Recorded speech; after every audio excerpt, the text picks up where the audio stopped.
meron na raw na hawakan na member ng Angel of Death? Yan we do not know yet, no? This is now the season of tribulations perhaps against Pastor Apollo Sikibuloy, and we know, ang amin lamang alam is marami siyang angel warriors pero wala siyang angels of death, no? That is a new allegation again against Pastor Apollo Sikibuloy, and I do hope and pray na kung sino man ang namuno nito, ano naman, tama na, no? Nag-surrender na si Pastor, no? And to add more cases, unfounded cases against him would not only be unjust, it would also be immoral. Kumusta na po siya ngayon? Kagagaling ko lang sa kanya, no? He is fighting, kaya nga ang sabi niya is tatag lang, and I just visited him.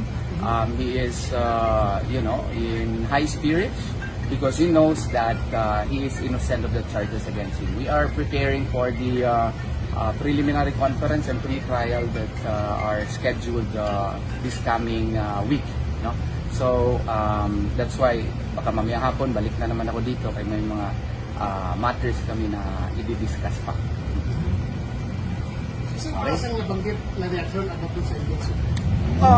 Nagkausap kami, nagtataka nga siya ano yung Angels of Death na naman na yun. So, pero siguro lahat na ata ng mga paratang, no, ina-accuse na against Pastor Apollo Sikibuloy. So we will just, kung meron talagang complaint na kanyan, we will appropriately answer the same. But what we know is that there is no such angels of death.